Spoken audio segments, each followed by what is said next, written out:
law ightasala bimai sama wa bimai al-ard lam yazal najasan hatta yatuba ila Allah. Chukua maji yote ya mbinguni, maji yote ya ardhini, yule mwanamume anayemwendea mwanaume mwenzie kinyume na maumbile, akaoga maji yote, hatoacha kuwa najisi mbele ya Allah mpaka atubie kwa Allah toba iliyokuwa kwa. Vijana kuwa mashoga katika jamii mpaka ikapelekea wao wakaanza kuutangaza uchafu ule.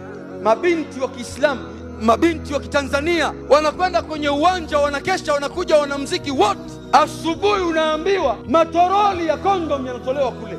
Vipi rehema ya Allah kiteremkia mpaka wao wakautangaza uchafu ule? Allah anawaletea mtihani wa maradhi ya kuambukiza wao kwa wao, lakini uchafu umeenea. Leo zama hizi imefikia mahala unazaa unaogopa. Una miaka 40 unaenda kuzaa. Hebu niambie, mpaka wakati unakuja kumlea mtoto anafika university, utakimbizana naye wakati gani ulimwengu unaokuja?